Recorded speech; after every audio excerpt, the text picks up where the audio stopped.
Everyone, thumb index finger together. Om.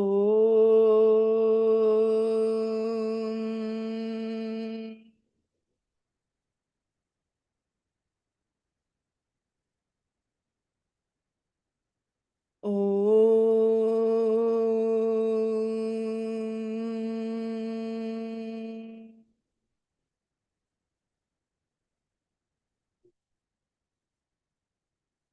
Om.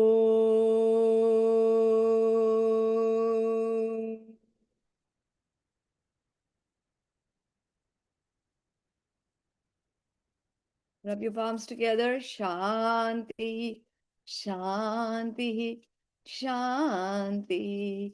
Gently place your palms on your eyes, first, entire body, and let's bow down to each other. Jai Jinendra Sabiko.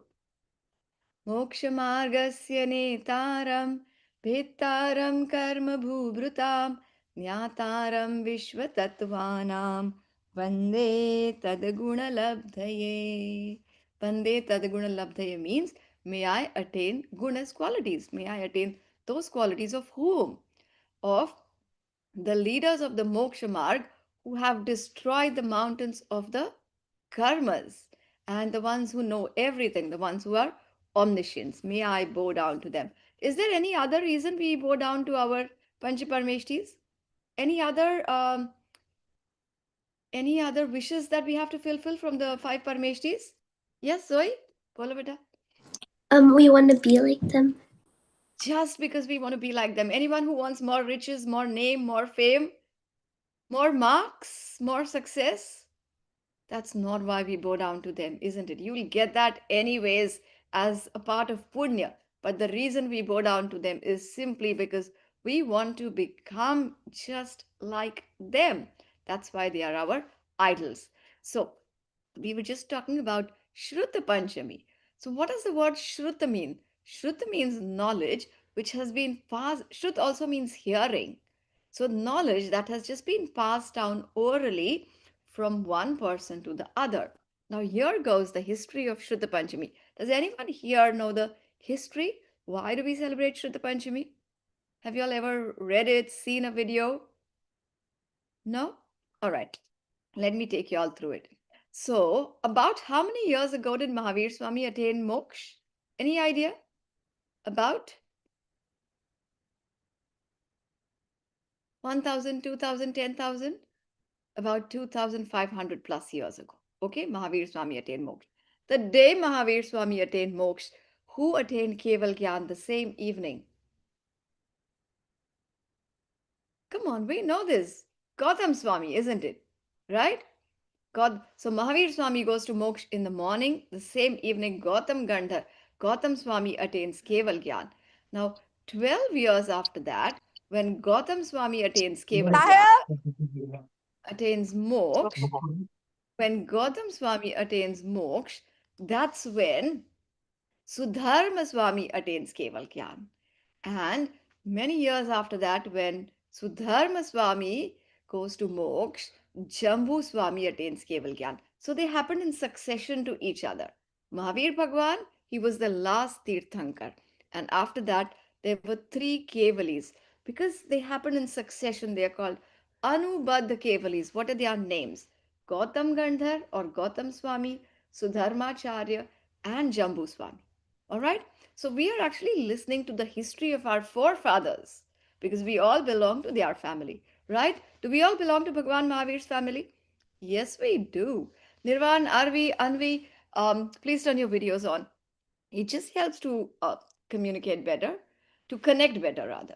All right. So, what happened after these three Anubadha Kevalis? So, around 62 years after Bhagwan Mahavir went to moksha, we still had these Keval Gyani Bhagwans. Okay. Uh, what are two qualities? What is one quality that all Keval Gyani Jeevs have? The basic quality. Yes, Zoe? Vitaragi. Absolutely. Only when you're Vitaragi can you become a Keval Gyani. Brilliant. So, for after 100 years after that, there were five Shruta Kevalis. Okay. So, whatever came in Bhagwan Mahavir's Divya Dhvani Gautam Gandhar heard it and he composed, it's called Dwadashangi, 12 Angas, 12 different volumes. But he didn't write it, it was just composed by him, whatever he learned from the Divyadvani, and he passed it on to Gautam Swami, to Sudharmacharya. And then after that, there were no Divyadvanis, anyways. So, what happened is the oral tradition of passage of knowledge, which is called Shruta Parampara. Parampara is the tradition. It passed on for 100 more years. So, in those 100 years, there were five Shruta Kevalis. The ones who didn't attain Keval Gyan, but they had the knowledge of everything from what they've learned from their teachers.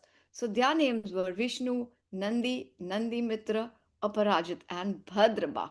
Have you all heard of Acharya Bhadrabahu? Acharya Bhadrabahu was the last Shruta Kevali. Okay? So, what does Shruta Kevali mean? They are not Keval Gyani Bhagwans, they are Muni Raj, but who have vast knowledge. Okay, there's no one who has as much knowledge as Shruta Kevalis. Now, so that oral tradition went on for 683. Can someone take notes for today? Is someone happy to take notes? So Bhagwan, we started with Bhagwan Mahavir, okay? And then after that we had three Anubadh Kevalis. It's spelled as Anubaddh, Anubadh Kevalis, okay? Gautam Swami, so the Aditi, are you happy to take notes, like just dot points for today? Thank you. And maybe someone else with Aditi. Nirvan, would you be okay to do that? Aditi, Nirvan, and Arvi. Are all three of you okay to do that? Okay, so Mahavir Swami was the last Tirthankar, 24th Tirthankar, followed by Gautam Swami, Sudharmacharya, and Jambu Swami. These three together are called Anubadha Kevalis. Why? Because they happened in succession with each other. What does that mean? When Gautam Swami went to Moksha, Sudharma Swami attained Keval Gyan. Okay, when Sudharma Swami attained Moksha, Jambu Swami attained Keval Gyan. So there were three Anubadh Kevalis. Okay, I don't have a book. That's all right. You can write it on your device. Otherwise, who else could take notes? Jia, would you be happy to take some notes, some keynotes? I don't think I'll be able to No, catch all up. right. That's okay. Maybe Neve or Meher. Okay. You can just take dot points. Chali. So 62 years after Bhagwan Mahavir, we had still had these three Anubadha Kevalis. 100 years, for 100 years after that, we had five Shruta Kevalis. Names of the five Shruta Kevalis: Vishnu, Nandi, Nandi Mitra, Aparajit, and Bhadrabahu. So Bhadrabahu Acharya was the last Shruta Kevali. And Shruta means oral. Okay, the word Shruta means ears, listening, hearing. And Shruta Parampara, the oral tradition of passing knowledge from one Acharya to the other. That is called Shruta Parampara. For 683 years after Bhagwan Mahavir, this tradition passed on from one acharya to the other. All good so far? We are clear with this? Okay. Now here's what happened. There was one Dharsen Acharya. His name was Dharsen Acharya, and he realized how knowledge has been decreasing. Okay, from Bhagwan Mahavir, he gave all the knowledge to Gautam Gandhar, and Gautam Gandhar gave all the knowledge to the following acharyas. But with time, the knowledge started depleting and decreasing. And then Dharsin Acharya realized that what do we do after writing the notes? Write them for now and later you can share them on the group. Okay. Dharsin Acharya realized that few centuries after, no one would have this knowledge. And this is such important, such key knowledge in order to go to moksha. So then he thought, how about we start writing this knowledge to protect and preserve the Shruta Parampara, the tradition of passage of knowledge. Now, had Dharsen Acharya not been wise and foresighted to think of this, you and I would have been deprived of this wonderful information, of this wisdom. So here's what Dharsen Acharya did. There was one Acharya called Arhad Bali, write the name there, Arhad Bali, and he had called for a convention of all Muniraj. Okay. it's called Yuga Pravartan. Every 5 years, all the Muniraj used to meet up and they used to discuss things. So the Dharsen Acharya sent a message through one of the brahmacharis to Arhat Bali, and he said, "Can I please request for two young Muniraj, okay, who are very intelligent, so that I can learn, so that they can learn whatever I know, and then they can record it." So immediately Acharya Aradbali, he sent to Muniraj, which was the name of Subuddhi and Narvahan Muniraj. Their names were Subuddhi and Narvahan. So they came to Darsen Acharya and they were very, very respectful. They bowed down to him. And now Darsen Acharya had this big responsibility of teaching them. But then he was wondering, how does he know that both of them will be authentic, that both of them will be capable of writing the same thing down and will not change anything? So here's what he did. He gave two mantras, one to each of them, and in one mantra he had one letter which was less, and in the other mantra he gave one letter which was more. And he told both the acharyas to do siddhi of those mantras, to contemplate, to meditate upon those mantras. In the olden days, this was a great tradition that everyone or most people used to contemplate over a mantra. It's called mantra sadhana. And here's what happened. The one Muniraj to whom the mantra with one less alphabet was given, he saw a Devi, he saw a celestial god, like a god came in front of him. And that god had problems with one eye. It said कि Kani. Okay, so only one eye was seen, and she couldn't see properly with the other eye. It was squint like Kani. So he found that very, very strange because usually when you do mantra sadhana, it's only beautiful goddesses that appear. So he thought something is very strange. And then the other Muniraj, who had the mantra with one extra alphabet, with one extra letter, there was another Devi who came in front of him, but she had one tooth jutting out of her mouth, which is again very strange. So one with something less, like problems with one eye, and the other had a tooth jutting out of her mouth. So both those Muniraj were very brilliant, and they thought something must be wrong. So they just checked the mantra again, and they realized that there was one letter less, and the other realized one letter more. So they corrected the mantra, and then they did mantra sadhana again. And here's what happened. When the mantra was corrected and they did sadhana, two beautiful Devis appeared in front of them. And then the Devis conferred them with these two names. Okay. For the one for Pushpa, for one of them, his teeth were not aligned very well. They were like sort of crooked.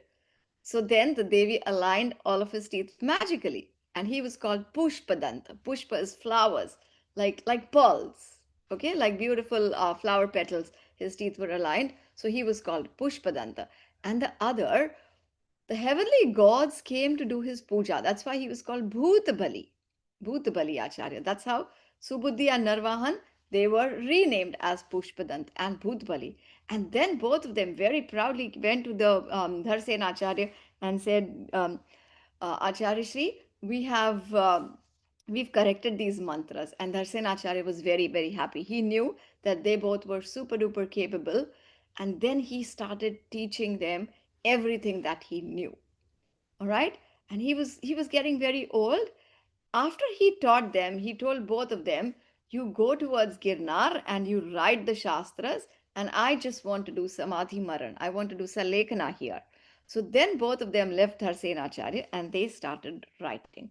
So Pushpadanta Acharya started writing it, and then later it was completed by Bhutabali Acharya. The day it was completed was Jeshta Sukla Panchami, which is called Shruta Panchami. All right, so this was the story about Shruta Panchami. Was that interesting for y'all? Yes, and the reason, what should we do on Shruta Panchami? We all must have Jinvani at home. Um, Jinvani is our scriptures, and we must make sure that our Jinvani is clean and without any damage to it. On that day, we do puja of Jinvani. Okay, we make sure that all the Jinvani is well covered. Neve says, can I go a bit slower? Yes, Meher, Neve, I can. So what do we do on Shruta Panchami? We do puja of Shruta, which is Jinvani. Okay? We respect, revere Janvani not just on that day, every single day, but that day is very special because it was the first day when the scriptures were written. And do you all know which was the first scripture that was written? It was Shat Khandagam. The name of the first scripture is called Shat Khandagam. And now here comes the interesting bit. We all know Namokar mantra. I'm sure there's no one who doesn't know Namokar mantra here. This Namokar mantra is the Mangalacharan of this Granth called Shat Khandagam. Okay? Which language is Namokar mantra written? Come on, you all know this. Yes, Arvi? Sanskrit? No, it's not Sanskrit. Bhakti. Prakrit, brilliant Aryan. It is written in Prakrit. So, yes, Labdhi, it is written in Prakrit, and this Shastra, this Granth called Shat Khandagam, is also written in Prakrit. Okay, so it's the Mangalacharan. So, very important. What is Namokar Mantra? It is the Mangalacharan, and that's why all of us say it. Okay, we know it, we say it, but we don't know where does it come from. So it's the Mangalacharan of this Granth called Shatkhandagam. Okay, so does that mean the day Shatkhandagam was written was the day Namokar Mantra was created? No. Namokar Mantra is from time immemorial, Anadi Kal se hai. Everyone used to say it orally, but this was the day it was just written. Okay, all clear so far? Nirvan, Aditi, Meher? You all are going well with the notes? Yes? Excellent. Chali. So this was about Shruta Panchami. I've got a Kahoot also about Shruta Panchami. Should we do a little bit of learning now about our Vitarag Vigyan? Happy for that? Chaliye, let me share my Vitarag Vigyan. Let me share my Vitarag Vigyan part 1 and then we'll continue from there.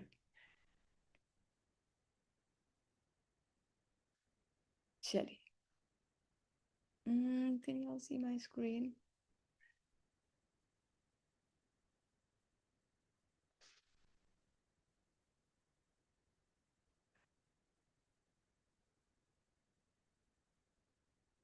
All right.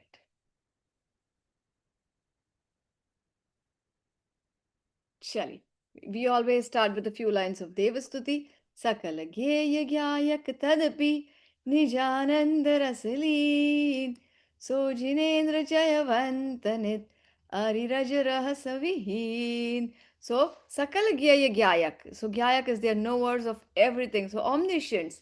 In spite of that, what is Bhagwan doing? In spite of knowing everything, he is deeply engrossed within his own soul. And like that, Jinendra Bhagwan has destroyed Ari Raja Rahasa, the four Ghatiya karmas. So the one who destroyed the four Ghatiya karmas is Arihant Bhagwan. And when the four Ghatiya karmas are destroyed, what are the four qualities that are attained? Ananta Darshan, Ananta Gyan, Anant Sukh, and Ananta Virya. These are the four qualities that are attained. Now, last time we had completed this chapter of Atma and Paramatma, the three states of the soul: Bahiratma, Antaratma, and Paramatma. Okay? Bahiratma is the outward focused soul. So, the one who thinks the soul is the body, the soul, everything around us belongs to me. That is the Bahiratma, who's only focused on the material things, external things. Antaratma, who realizes that the soul is separate from the body. He is Samyak Drishti. Bahiratma is Mithya Drishti. Okay, Mithya is wrong belief. Samyak is right belief. And the third is Paramatma, who is the pure and perfected soul. Remember, each one of us, all living beings, are pure souls. But Arihant and Siddhs are perfected souls. So we had seen three states: Bahiratma, Antaratma, Paramatma. Now, we had seen three levels of Antaratma: Uttam, Madhyam, Jaganya, like 1, 2, and 3. So the first and the best are 12th Gunasthanvarti. On the ladder of spirituality, the Muniraj on the 12th Gunasthan, who are soon going to become Arihants. The second, the lowest, are the fourth Gunasthanvarti. So the Samyak Drishti Jeeves, but who have not taken any vows. and everyone in between 5 to 11 gunasthan are madhyam antaratma. So if you can only remember, there's three levels of antaratma and two types of paramatmas. Sakal is with a body, Nikal are without a body. Okay, now you're going to tell me between the Bahiratma, Antaratma, and Paramatma, who are the best or who are the most supreme? Unmute and tell me. Rohan, are you there? Tian, Taran, Anvi, who are the best out of the three? Bahirat, Paramatma. Paramatma are certainly the best. Very, Hey. very. All right. And we had seen two types of Paramatmas. Now, out of the three, which state is the one we should leave as soon as possible? We should get rid of. Mahiratma. Definitely Bahiratma because it's the outward focused soul and who has wrong belief. Brilliant. And now the middle stage, the Antaratma, is only like a stepping stone. Would you like to stay a Antaratma forever or become a Paramatma also? What would you like to do? Become Paramatma. Definitely. So Antaratma is a stepping stone to leave the state of Bahiratma, become Antaratma, and reach the state of Paramatma. That's why Bahiratma is called discardable. Heya, Heya, Heya. We don't want to be in that state. Paramatma is Upadeya. Upadeya is acquirable, attainable. That is the most supreme state. And the middle one, Antaratma, is partially acquirable. So we should leave, discard the Bahiratma state, be Antaratma only in order to become Paramatma. Okay, let me give you all an example. Just like you all will travel to India or maybe other parts of the world soon. Okay, so you get onto a flight, right? You get on a plane. So when you reach your destination, when you reach Mumbai, Ahmedabad, wherever you're going, will you leave the plane or not? Of course, you'll get off the flight, isn't it? Would you just like to sit on the in the flight? You'll say, "I've reached Mumbai. That's my final destination." In the flight, no. So Antaratma is like that, like being in that flight. Okay, getting onto the flight. But Paramatma is to get off the flight. Okay, that was just an example for everyone to understand that Antaratma is a middle stage, a transient stage between Bahiratma and Paramatma. Is that clear to everyone? Any doubts about that? All right, brilliant. Now let's go on to the next chapter, which is the seven tattvas. We'll do a quick revision. Seven tattvas, what does tattva mean? That which is the nature of something. Okay? The nature of a thing, it's called its tattvas. The seven tattvas are also called the seven fundamentals or seven essentials. Okay. Is sugar always sweet? Yes, it is. Is salt always salty? Of course. Are lemons sour? Yes, they are. Why are they so? Because that is the nature of the substance. Can you find sweetness only in one corner of a sugar crystal and it's not sweet in the other corners? Would you find it? No, that's not possible, right? So, that which is the nature of a substance is called its tattva. And there's seven tattvas or seven fundamentals. Who can tell me the names of the seven tattvas? Jeev? Yeah? Yes, Jia? Jeev, Ajeev, Pudgal, Okay, Jeev and Ajeev. Akash. No, those are dravyas. Okay, now let's do a little bit of review. Okay, mainly there's two tattvas, two fundamentals. What are they? Jeev and Ajeev. All right, like for example, the body and the soul. Mainly in this entire universe, there's only two things, the Jeev and Ajeev. Okay, now, and they're both separate, aren't they? But here's what happens: the Jeev gets attached to the Ajeev or material things or non-living things whenever the jeev either gets attached or the jeev doesn't like it. Aversion. There's either attachment, that's rag, or aversion. Whenever this happens, what's happening? Who can tell me what's this? The karmas or the karmic particles are coming towards, which is called asrav. Asrav is influx of karmas. Okay? Please write this. Jeev is living being or soul. Ajeev is non-soul. Okay? Jeev does attachment or aversion in the ajeev, and that's where there is influx of karmas. Whenever influx of karmas occurs, There's bondage of karmas, which is bandha. So there was asra followed by bandha. Now, you and I have been in this sansar since when? Since anadi kal, okay? Since eternity. And for how long do we want to be here? Is everyone very happy in their own world in sansar? No, we're not, because the true happiness is that which never diminishes. So we might feel that we are happy when you get a birthday gift or when you go on a holiday. All right. But can I give you like thousands of gifts, but I keep you without food and water? Will that make you happy? No. Then you realize I don't want the gifts, then you want something else. So that which diminishes or that which is followed by pain is not happiness. So the day Jeev realizes that this is not the true happiness, I want to be happy forever. What are the seven tattvas again? So mainly two tattvas, Jeev and Ajeev. Okay, and the other five are further divisions of this, are further um, um, divided into asrav, which is influx of karmas. Everyone should write this asrav, ASRAV or ASH. Some people call it ashrav, which is also right. ASHRAV, which is influx or incoming karmas. Bandha is bondage of karmas. The moment Jeev realizes that the soul is different and the body is different, living things are different, non livings are different, okay, and the soul realizes that I am separate from the body, soul is engrossed within itself. When the Jeev is engrossed within itself, new karmas will stop coming. That is called samvar. Okay, so stoppage of influx of karmas. That is samvar. See, we saw asra, which is influx, and samvar is the opposite of asra, stoppage of influx. Now, when there is stoppage of influx and the purity of the jeev increases further, then there is shedding of karmas. Partial shedding of karmas is called nirjara. All right? And there's one time when the purity increases so much that all the karmas are destroyed. That is moksha. All right, so mainly we saw two tattvas, Jeev and Ajeev, and the further are explanations of these. Let's learn them in pairs. Asrav and Bandh. Asrav is influx, Bandh is bondage.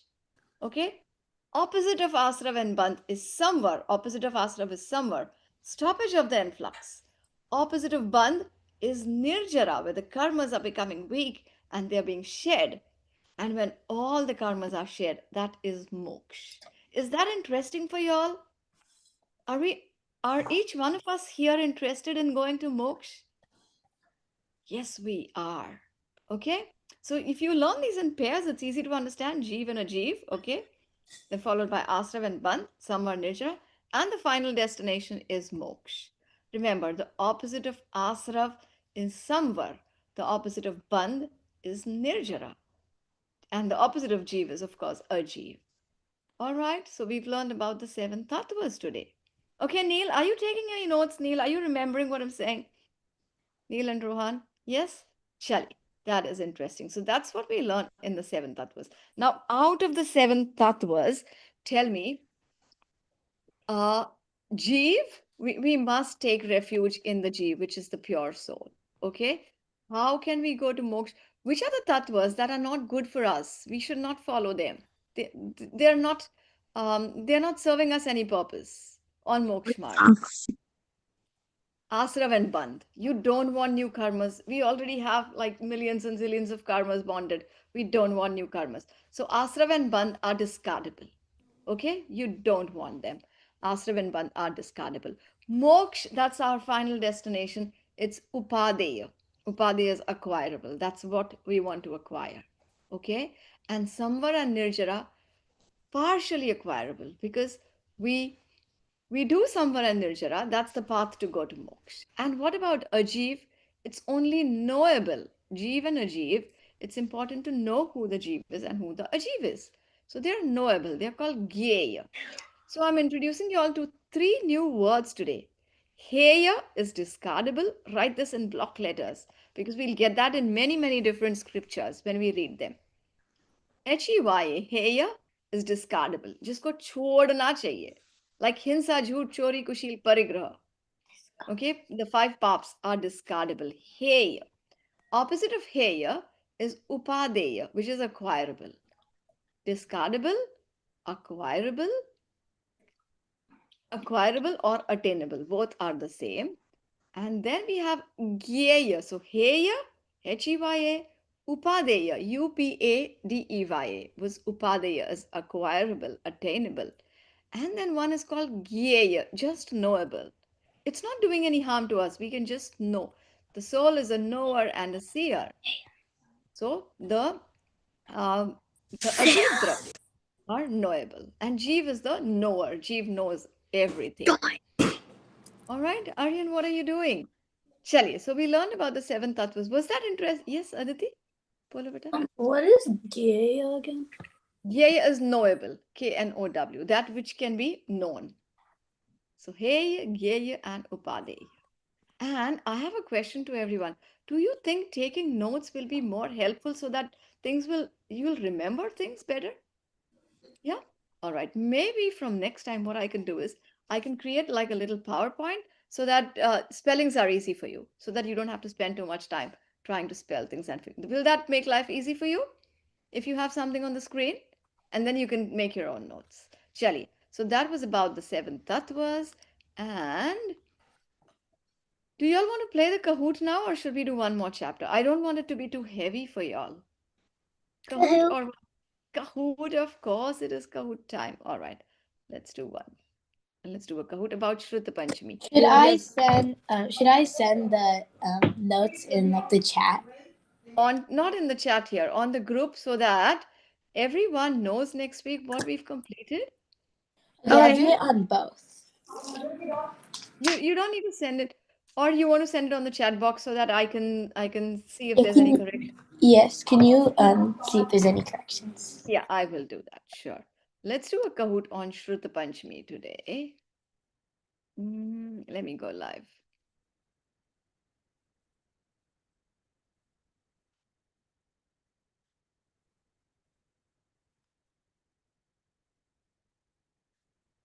Oops. Oh, cancel. Shelly, what are we playing today? Robot Run?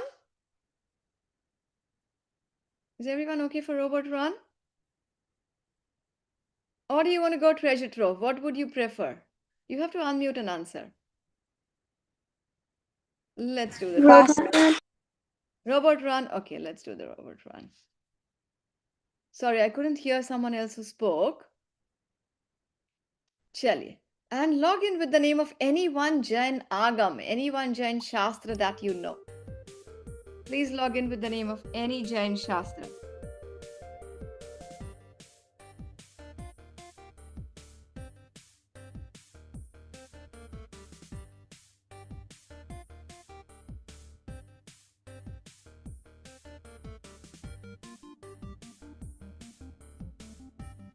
960 9613.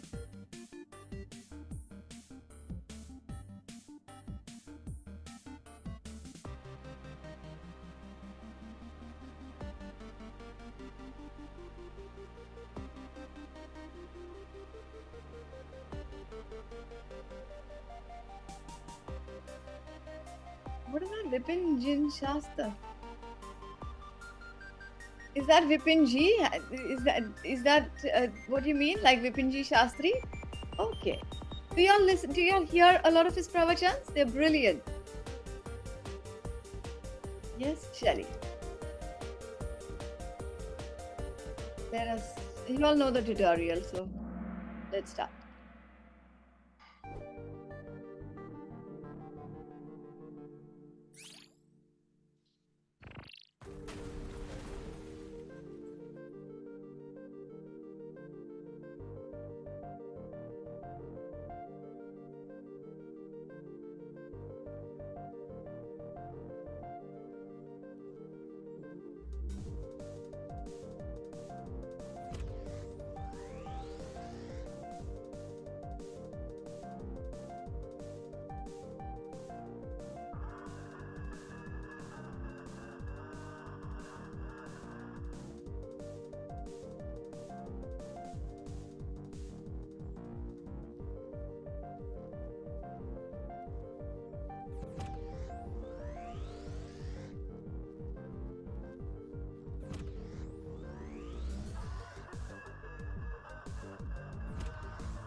here we go.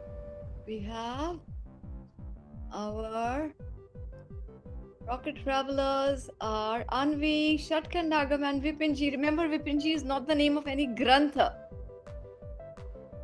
Neil and Rohan, Vipinji Shastri again, and Taran. Good. Well done. And our explorers, Samaisar, Vipinji again, and Tian. Excellent. Chaliye. With that, let's end our session today with Jinvani Stuti. Let's leave and stop sharing. निज निधि निज में बताई, यह अनंत उपकार है, इसके वंदना शत बार है.